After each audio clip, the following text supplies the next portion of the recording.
at 4:58 a.m. in Seattle, Washington. While the city slept under holiday lights and routine calm, federal task force vehicles rolled without sirens toward a target no one expected, an operation described by investigators as the moment the illusion of safety fractured. This was not a border stop or a warehouse sweep. According to federal authorities, the objective was a powerful national law firm, one of the largest in the United States. A symbol of prestige and legal authority, agents moved fast through glass corridors and marble floors, seizing files, disconnecting servers, forcing open conference rooms as Mohammed Hussein, 46, and Faduma Ibrahim, 34, attorneys known publicly for elite legal work, were taken into custody amid allegations that stunned even seasoned investigators. What unfolded, officials said, was not a routine drug case, but an alleged command structure for a transnational criminal enterprise linked to CJNG, operating not through violence, but invisibility. Investigators described a system built to blend seamlessly into American life, with drugs moving through suburban warehouses labeled as food, supplements, or medical supplies, trucks arriving in daylight, shipments pressed into counterfeit prescription pills, orders transmitted through encrypted apps, and payments flowing digitally through layered accounts designed to survive raids and arrests. According to agents, this was a business calibrated for scale, with supply timed around school terms and holidays, targeting younger users first. A distribution model that relied on silence rather than gunfire. As the investigation widened, analysts traced what they described as a global pipeline, stretching from chemical shipments leaving ports in China, diverted to laboratories in Mexico, then hidden in cargo containers crossing oceans, bypassing traditional borders entirely before feeding U.S. distribution hubs and allegedly culminating in Seattle. Federal data painted a grim backdrop. In 2025 alone, Washington state recorded 3,588 overdose deaths, with fentanyl involved in the majority, King County surpassing 1,000 deaths in a single year, and nationwide, fentanyl becoming the leading cause of death for Americans aged 18 to 35. Authorities stated that the quantity seized in this operation was capable of producing millions of lethal doses, a scale that shifted the government response from surveillance to immediate intervention. What began as an investigation, officials said, became damage containment against a system already moving faster than traditional enforcement, marking a moment when federal agencies concluded this was no longer about stopping crime, but about preventing mass loss of life. Quietly, the situation escalated into a full-scale interdiction, a meticulously coordinated strike aimed at dismantling the CJNG network before it could adapt or vanish, and before dawn, Washington state entered what senior officials later described as a war-level posture, deploying more than 900 federal agents across DEA, ICE, FBI, ATF, and state task forces in a synchronized operation spanning urban centers, suburbs, ports, highways, and rural corridors. As the first light crept over Seattle, helicopters lifted into the air. Drones patrolled industrial zones and residential blocks, locking down potential escape routes, while armored vehicles and tactical teams positioned outside targeted locations. Hazmat units prepared for toxic exposure from fentanyl and chemical residue, and at precisely timed intervals, doors were breached simultaneously across dozens of sites, warehouses secured as reinforced locks were cut,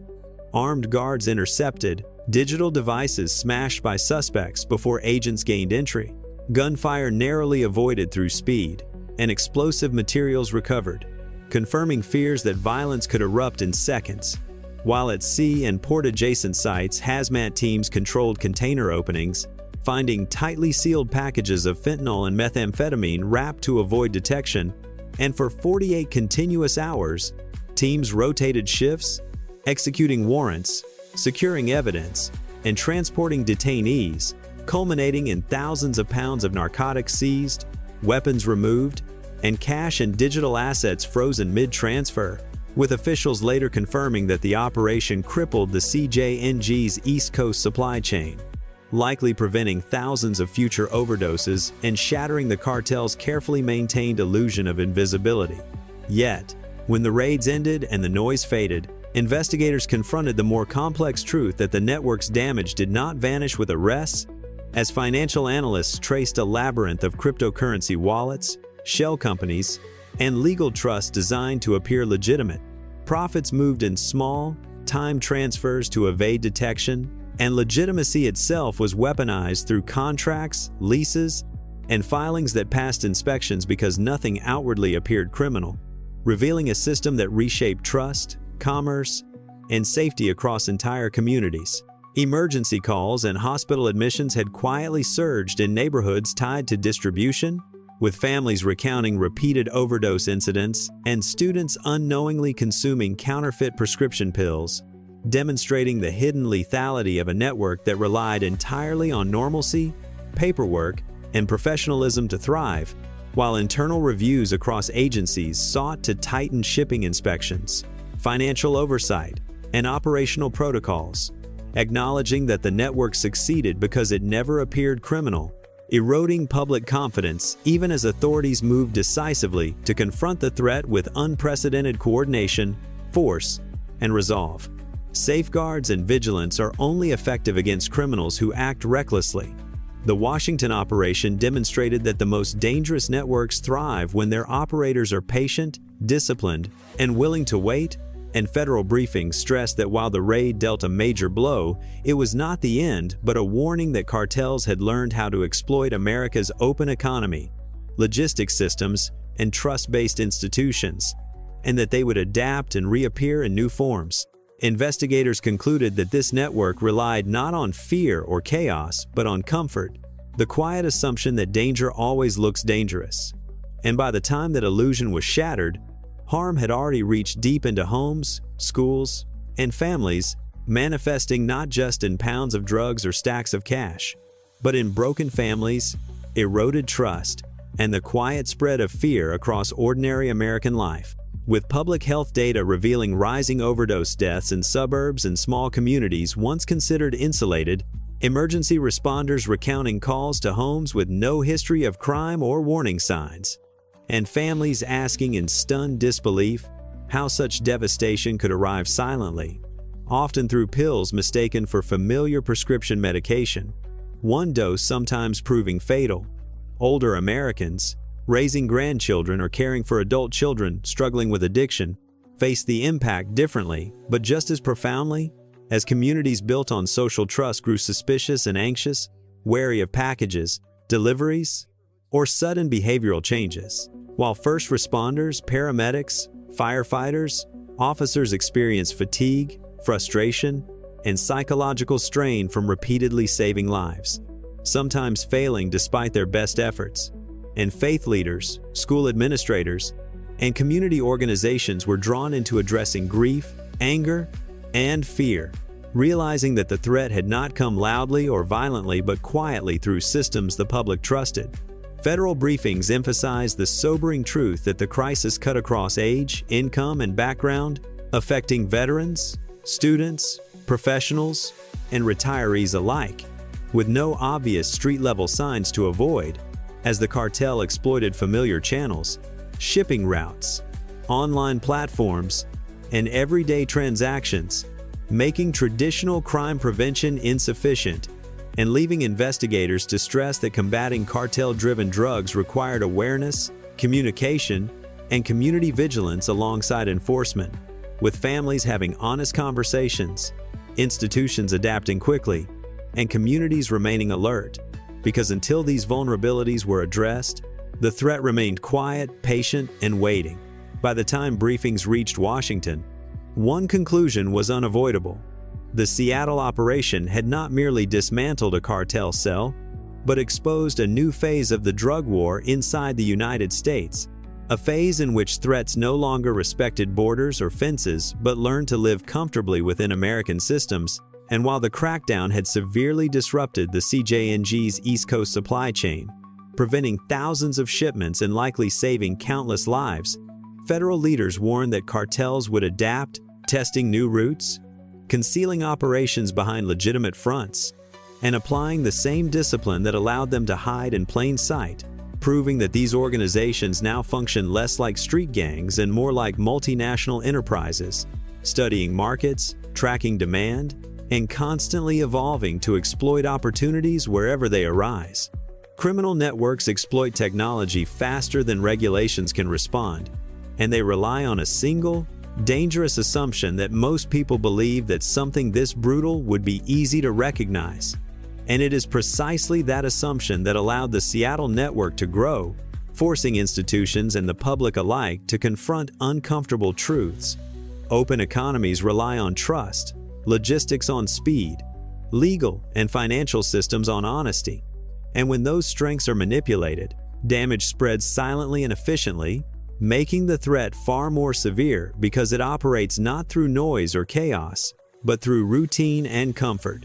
Officials emphasize that enforcement alone cannot win this fight. Raids can disrupt, arrests can dismantle, but long-term defense requires awareness, with families understanding that danger no longer looks dangerous, communities recognizing that addiction often announces itself quietly, and institutions assuming they are potential targets rather than exceptions.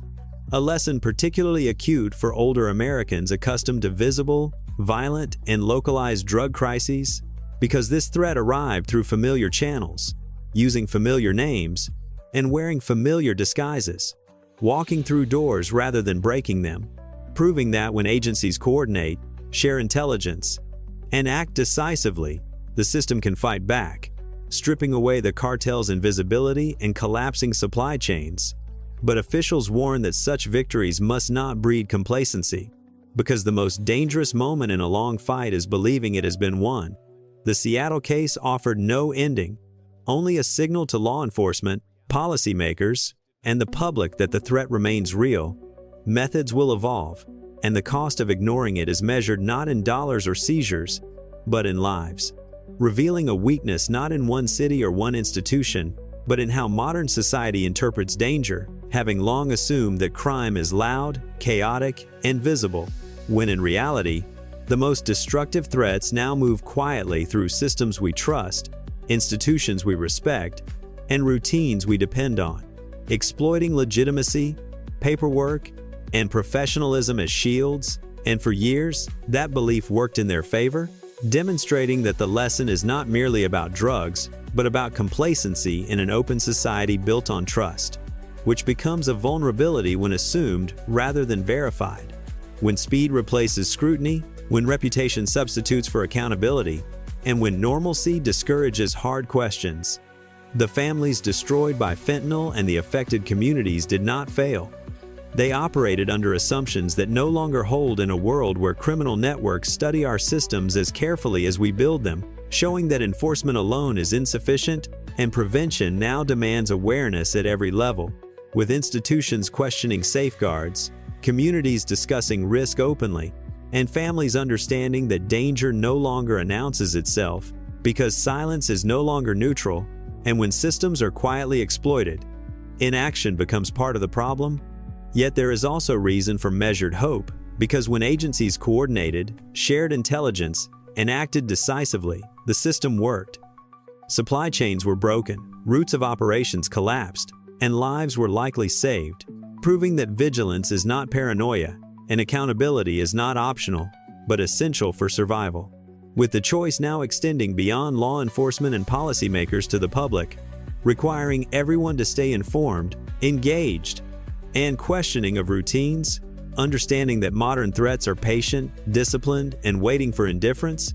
and that the lessons of Seattle written in evidence, arrests, and the silence after the storm serve as both a warning and a test of attention, responsibility, and resolve, with the cost of failing that test measured in lives, making awareness itself a crucial component of defense.